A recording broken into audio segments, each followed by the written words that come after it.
بسم اللہ الرحمن الرحیم۔ السلام علیکم ورحمۃ اللہ۔ ناظرین محترم، آپ نے تو شداد کے بارے میں سنا ہی ہوگا کہ شداد یہ ایک ظالم بادشاہ تھا کہ جس نے دنیا میں جنت بنائی تھی۔ اس کی جنت کو قرآن میں ارم ذات العماد کہا گیا ہے۔ اس کا نام شداد بن عاد تھا۔ یہ انبیاء علیہم السلام پر نازل ہونے والی کتابیں پڑھنے کا شوقین تھا۔ بڑے شوق سے ان کتابوں کو پڑھا کرتا تھا۔ جب وہ جنت کی صفتیں پڑھتا، یعنی جب ان کتابوں میں جنت کے بارے میں پڑھتا کہ جنت اس طرح کی ہوگی، اس میں ہر طرح کی نعمت ہوگی اور اس کی صفتیں یہ ہوں گی، تو وہ اپنے دل میں کہتا کہ وہ اسی کے مانند، یعنی اسی کی طرح اپنے لیے جنت بنائے گا، یعنی جو جنت اللہ نے بنائی ہے اسی جنت کی طرح یہ شداد اپنے لیے جنت بنائے گا۔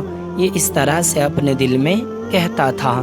چنانچہ اس نے اپنے وزیروں کو، کہ جن کی تعداد 1000 تھی، یعنی 1000 وزیروں کو حکم دیا کہ اس کے لیے ایک خوب کشادہ، پانی کی کثرت اور اچھی ہوا والی زمین ڈھونڈیں، یعنی ایسی زمین ڈھونڈیں جہاں پانی کی کثرت ہو اور وہاں کی ہوا بھی اچھی ہو اور وہ زمین خوب کشادہ ہو، یعنی پھیلی ہوئی ہو۔ وزیروں کے ساتھ مہندسین اور کاریگروں کی ایک بڑی جماعت تھی۔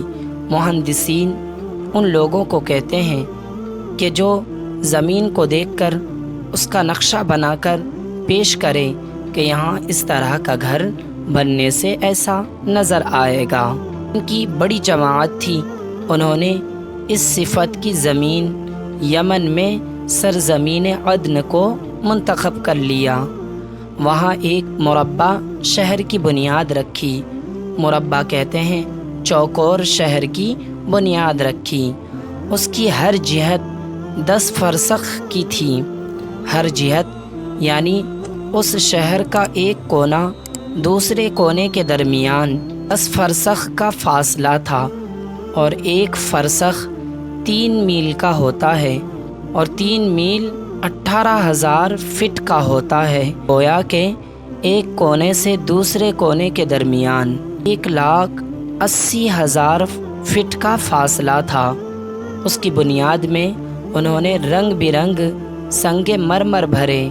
شداد نے اپنے وزیروں کو حکم دیا کہ میں زمین کا بادشاہ ہوں۔ حالانکہ وہ بادشاہ ہی تھا، لیکن ظالم بادشاہ تھا، اس لیے زمین کے تمام اطراف میں جا کر روئے زمین پر پائے جانے والے تمام سونے چاندی، ہر طرح کے معدنیات، مشک اور عنبر لے کر آؤ۔ وزیروں نے اس کے حکم کی تعمیل کی، یہاں تک کہ ان وزیروں کے پاس 1 دینار یا درہم بھی نہ بچا۔ لوگ بادشاہ کے نام کی مہر لگے ہوئے لشکر کے ساتھ معاملہ کرتے رہے، یعنی لوگ ان لشکروں کو سونے چاندی دیتے رہے۔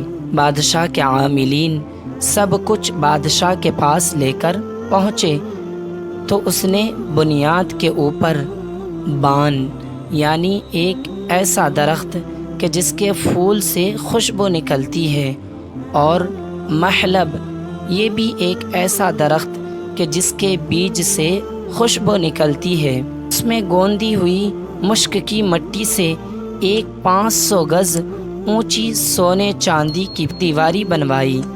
اس میں سونے چاندی کے 1000 کمرے بنوائے جو یاقوت اور زبرجد کے ستونوں پر تعمیر ہوئے تھے، یعنی یاقوت اور زبرجد کے کھمبوں پر تعمیر ہوئے تھے۔ ان کے سامنے سونے چاندی کے درخت تھے۔ ان درختوں میں رنگ برنگ زبرجد، یاقوت اور بڑے بڑے موتیوں کے پھل لگے تھے۔ ان کمروں اور درختوں کو عجیب و غریب کاریگری کے ذریعے مستحکم کیا گیا تھا۔ ان کے نیچے نہریں جاری تھیں اور نہروں کے اوپر مشک و زعفران کے ٹیلے تھے۔ کی تعمیر 300 سال میں مکمل ہوئی۔ وزیروں نے بادشاہ کو اس بات کی خبر دی وہ شہر تیار ہو چکا ہے۔ بادشاہ نے وزیروں کو حکم دیا کہ ہر قسم کے عمدہ بستر اور عجیب و غریب نفیس برتن وہاں پہنچایا جائے۔ 20 سال کی مدت میں وزیروں نے یہ کام انجام دیا۔ پھر بادشاہ کو اس کی تکمیل کی اطلاع دی گئی، یعنی بادشاہ کو یہ خبر دی گئی کہ وہ شہر بن کر تیار ہو گیا ہے۔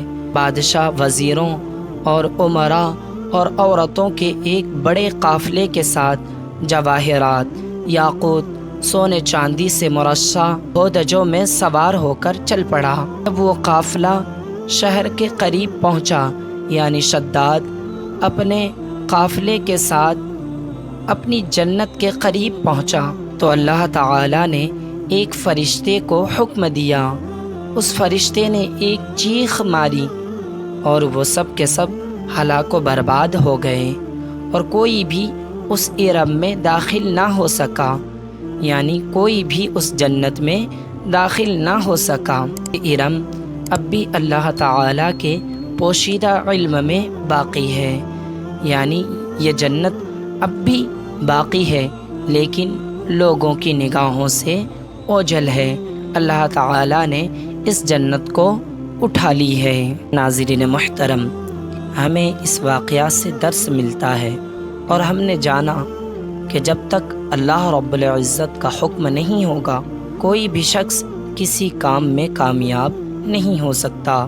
ناظرین محترم، اور اس واقعہ سے یہ بھی پتہ چلتا ہے کہ غرور و تکبر اور گھمنڈ اتنی بری چیز ہے اور اللہ کو اتنا ناپسند ہے کہ پروردگار عالم غرور و گھمنڈ کرنے والے کے گھمنڈ کو چور چور کر دیتا ہے۔ اس طرح سے شداد نے اللہ رب العزت کی جنت کے علاوہ جنت تیار کی، لیکن پروردگار عالم کے حکم سے اس نے اپنی جنت کو بھی نہیں دیکھ پایا، یہاں تک کہ وہ اپنی جنت کے قریب ہی پہنچا تھا کہ پروردگار عالم کے حکم سے فرشتے نے چیخ ماری، اور اس چیخ کی ہیبت سے یہ تمام لوگ تباہ و برباد ہو گئے۔